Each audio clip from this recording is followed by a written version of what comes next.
Je reprends donc sur la correction de cet exercice 2. Donc pour réaliser cet exercice, il faut connaître ses propriétés. Donc ces propriétés, on va les rappeler. Alors, ça sera les propriétés en l'occurrence ici de la rotation. La rotation donc, conserve les longueurs. La rotation conserve les mesures d'angle, conserve l'alignement, conserve les aires et le périmètre. Donc, ici, on nous propose deux figures qu'on nous dit être symétriques par rotation de centre D et d'un angle 57 degrés. Ça veut dire que la figure de départ ABC a tourné dans le sens donc, horaire, donc vers là, pour se retrouver superposée à la figure LMR. Et dans un premier temps, on va avoir besoin de s'imaginer où vont atterrir les points. Pour ça, la forme de la figure est importante et il va falloir avoir une vision de ce triangle qui va tout simplement se redresser, donc d'un angle de 57 degrés. Pour ça, on va faire du coup un petit tableau de symétrie qui va nous servir pour le reste. Donc le tableau de symétrie, c'est quoi? C'est tout simplement prendre un point de la figure de départ et lui donner son symétrique associé. Comme ça, on va pouvoir du coup donner des symétriques de longueur, des symétriques d'angle, des symétriques tout simplement de surface ou de périmètre si on était capable de calculer la surface ou le périmètre. Donc le tableau de symétrie, c'est le suivant. Donc on va faire deux colonnes, une colonne figure de départ et une colonne figure d'arrivée. Pour la figure de départ, nous avons donc départ. Je vais finir pour trouver un stylo qui fonctionne. Arrivée. Nous avons donc le point B. Le point B, quand le triangle se redresse, va devenir le point L. De la même façon, le point A va devenir le point M et le point C va devenir le point R. Donc là, il y a vraiment une conservation des mesures qui est importante pour s'y retrouver. Ici, c'est une figure à main levée, donc on n'a peut-être pas les 57 degrés, mais dans tous les cas, ce qu'on a de façon sûre, c'est que si on trace un cercle de centre D et de rayon DR,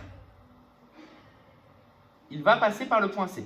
Donc là, clairement, ça nous permet d'identifier quels sont les points qui vont être associés par symétrie. Maintenant, on peut avoir aussi très bien se projeter, avoir une image. Donc je vais justement garder cet exemple-là pour répondre à la question 2. Donc pour ça, déjà la question 1, on y a répondu dans le tableau de symétrie. Quelle est l'image de A par cette rotation? Donc l'image de A par cette rotation, c'est le point M. J'attends une phrase réponse. Alors, évidemment, moi je marque juste ça, parce que je me permets de le faire à l'oral pour pas non plus perdre trop de temps. Mais vous, sur ce type de question, encore une fois, la communication est importante en maths. On ne marque pas juste M, ni juste le point M. On fait une phrase réponse disant l'image de point A par cette rotation est le point M. Ensuite, si on regarde maintenant le schéma que je viens de faire, comme je sais que l'image de C par cette rotation c'est R et de centre D, ça va me donner la mesure de l'angle CDR par définition. Quand on fait une rotation, par définition, l'angle qui relie un point, le centre et son symétrique, ça va être tout simplement l'angle de rotation. Donc là, même si vous essayez de mesurer et que ça ne fait pas 57 degrés, dans l'énoncé, c'est précisé 57 degrés, ça veut dire que l'angle CDR est égal à 57 degrés. Pourquoi? Tout simplement par rapport à ça. Je sais que, par définition d'une rotation, un angle entre un point de départ, le centre et le point d'arrivée, c'est l'angle de la rotation. Ensuite, on va se servir du tableau de symétrie justement pour donner la réponse à la longueur LM. Si je regarde ici, j'ai mes points L et M qui apparaissent, donc je peux très bien mettre le segment LM. Maintenant, ça marche dans un sens, mais également dans l'autre, puisque les propriétés vont être que l'image et son segment de départ sont les mêmes, c'est-à-dire que la rotation conserve les longueurs. Donc ça veut dire qu'ici, le symétrique par cette rotation du segment BA, c'est le segment LM. Et la rotation conserve les longueurs. Or, qu'est-ce que je sais de BA? Ce segment BA mesure 4,5 cm. Ça veut dire que par propriété de conservation des longueurs de la rotation, le segment LM va mesurer également 4,5 cm. Donc là, ça aurait vraiment été un temps en classe de retravailler un petit peu les démonstrations, et notamment comment on les rédige. Donc pour rédiger une démonstration, je vais vous le faire, ça va se passer en 3 étapes comme on l'a déjà vu dans le chapitre. Première chose, on va dire ce qu'on sait. Donc ça c'est la réponse à la question 3. On sait que le symétrique du segment BA par la rotation de centre D et d'angle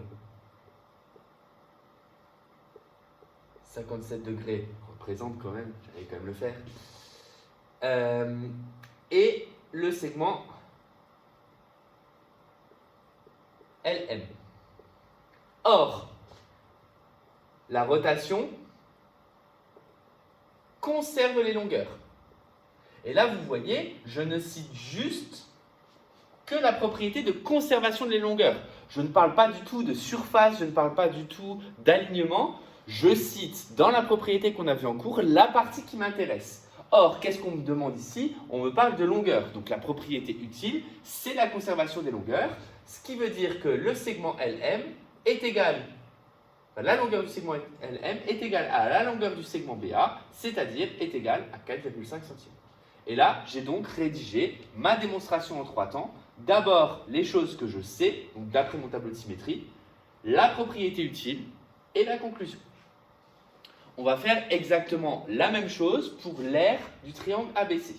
Pour ça, si vous venez de découvrir ça, je vous conseille de mettre pause et d'essayer de rédiger une démonstration du même type. Donc en citant la bonne propriété, en citant ce qu'il y a d'utile. Donc vous voyez là, j'ai juste parlé de BA et de LM parce que c'est ces deux segments qui m'intéressent et en donnant la conclusion. Donc je vous conseille de mettre pause, essayer de répondre. Alors la réponse, je pense qu'elle est évidente, elle saute aux yeux, mais surtout essayer de la rédiger puisqu'elle va reprendre exactement la même forme. Voilà, j'imagine que vous avez écouté et que vous avez mis pause, donc je reprends. Vous pouvez donc, pour l'aire du triangle ABC, dire que on sait que le triangle, que les triangles ABC et LMR sont symétriques par cette rotation, par une rotation. On vient juste d'en parler de cette rotation, donc vous n'êtes pas obligé de le remarquer. C'est bien de le préciser s'il y a des informations utiles. Là, il y a juste besoin de savoir que c'est symétrique par rotation. Or, la rotation conserve les aires. Forcément, hein, deux figures superposées ont la même aire. Donc ça, c'est valable pour toutes les transformations que vous avez vues jusqu'à présent. Donc, or, la rotation conserve les aires. Donc, l'aire du triangle ABC est égale à l'aire du triangle LMR.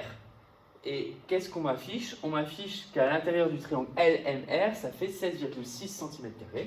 Donc du coup, ça veut dire que l'aire du triangle ABC fait également 16,6 cm². Et là, vous voyez, on n'a pas du tout fait de calcul. On n'a pas du tout utilisé de formule. On aurait pu, hein, si on nous avait donné la base et la hauteur d'un triangle, trouver l'aire de l'autre. Mais là, ce n'est pas le cas. On nous a donné directement la réponse de l'aire. Ce qu'on attendait, c'est la propriété de conservation des aires. Voilà pour ce chapitre.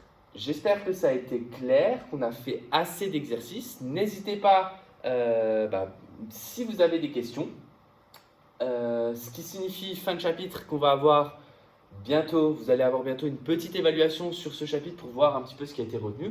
Donc l'évaluation, elle sera simple, hein.